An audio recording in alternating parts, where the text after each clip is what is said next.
today's message is going to be about advanced mindset and resiliency. I traveled for 7 years. That was my career in my 20s. I was a travel blogger. And I remember when I was in Montenegro. Montenegro's in Europe. It's in the Balkans. It's a beautiful country, probably top 5 for me.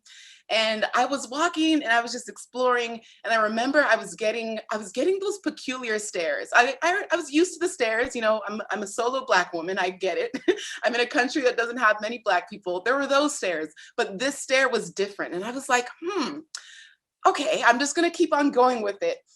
Little did I know that, well, Europe, number one, is a very big tennis continent. You have Djokovic, Nadal, Federer, all came from Europe, and they're massive global tennis stars.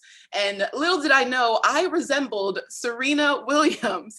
And so the stares weren't about like, oh, it's just another Black woman. It was like, oh, we have this American tennis star in our country. All of these people thought I was Serena Williams, and they were trying to get my autograph. And I didn't know this about celebrities, but when they travel, a lot of times they don't want to be bothered, so they use an alias name. And I was like, no, I'm Glow, I'm not Serena. No, Glow, please, Serena Williams. And they were begging me and telling me that, no, we know that you're Serena. Please just, take a picture with us.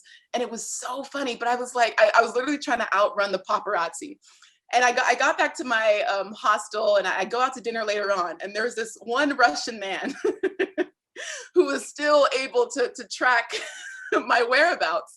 And, as I say this out loud, it sounds a little bit creepy, but it was genuine. He had kids that loved Serena Williams. And so he said, Savina, please, for my kids. Savina, please, for my kids. And so what did I do? Got my pen, signed Serena with a smiley face, and let him on his way. That is resilience. Not the kind that we're going to talk about, but it's resilience nonetheless. And I want to talk to you guys about how when there's something that you want, no matter the circumstances, you will find a way to get it.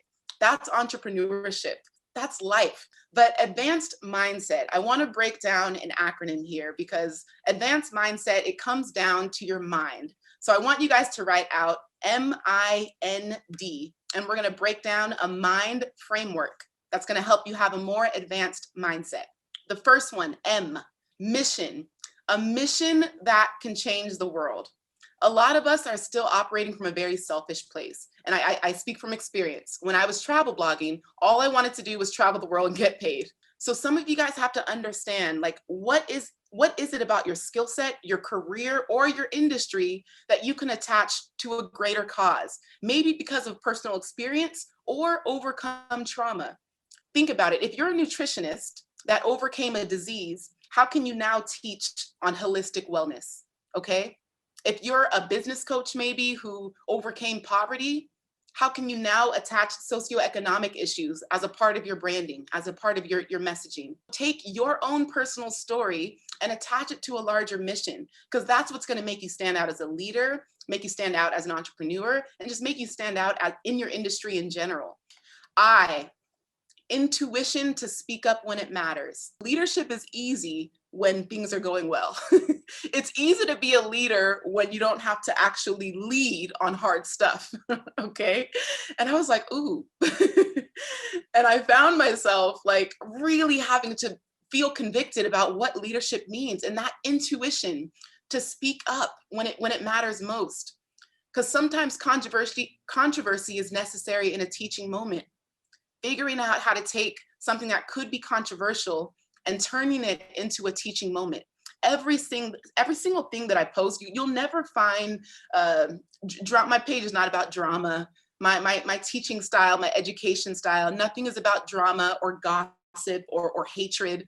That's not where I come from. It's lessons, it's learning, it's teaching, because that's intuition as a leader. Like, okay, this needs to be spoken about. How can I speak about it in a way that no one else has covered? With grace, compassion, with light, okay? Intuition is having the ability to recognize a moment that can set your core values apart from everyone else. It is easy to do what everyone else is doing.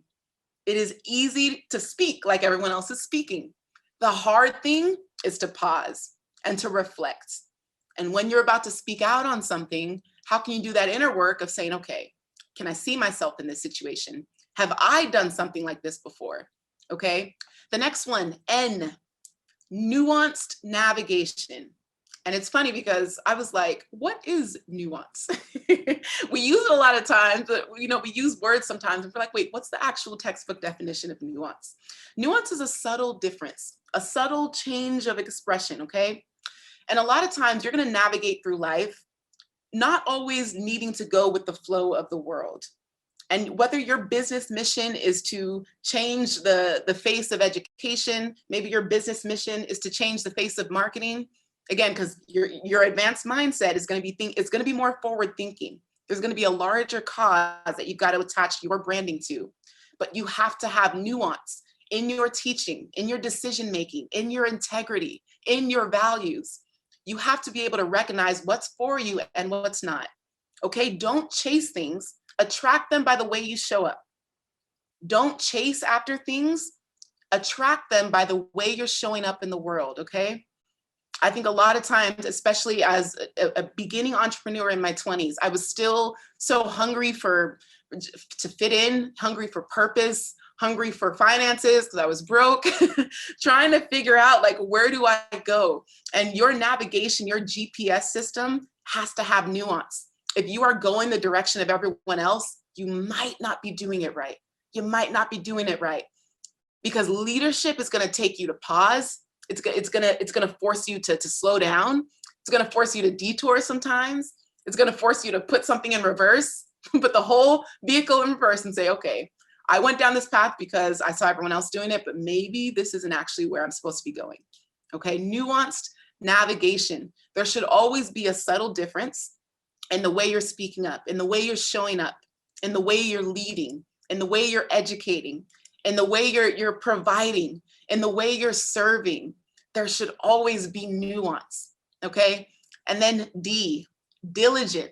You want to be careful, conscious, and committed to your work. It is so easy to let the glitz and glam of success and life just overwhelm you and make you feel like everything you've done was on your own goodwill, okay? You have to be careful, conscious, and committed, not just to your work, but to the mission and staying connected to the community that you're trying to help. And you do this by dedicating yourself to a cause that is greater than yourself. And I remember I was, I think 27, I was in Jamaica the first time my blog hit 6 figures. And that was, up until that point, that was my only goal. I wanted to get paid to travel. I wanted to have a 6-figure blog. Once I get there, I'm rich, woo! I think my first year as a full-time travel blogger, I made $7,000 the entire year. So the idea of a 6-figure blog was so out of reach that I was like, if I can get there, maybe one day if I get lucky. I was like, oh, I'll just kind of stop, like, because that's all I need. And what happened when I reached 100K? Spiraled. Went into a 3-week episode of depression. Because when you put so much value on money and not your core values, not your integrity, not a mission, you lose yourself. That moment of a 6-figure blog, I put so much weight in that. I didn't know what I needed to feel, but when I got there, I didn't feel anything. I was expecting like maybe my shower was going to feel different. Maybe glitter would like pop under my balloons or pop under my pillows. Balloons would come from the sky. Like, where is my party? Like, I've had this goal. Where's the celebration? Didn't feel anything. In fact, I regressed. I stopped reading. I stopped praying. I stopped reading my devotional. I lost sight of myself. And so it's so important. Have financial goals, but my goodness, have a mission first. Have a mission first. This can be your day for personal growth. This can be that day you committed to and you remember and you go, that was the day I got myself a community. I got better coaches. I committed to making my life the absolute best that I could. This is that day. Make today your growth day. Click the button on this page and sign up right now.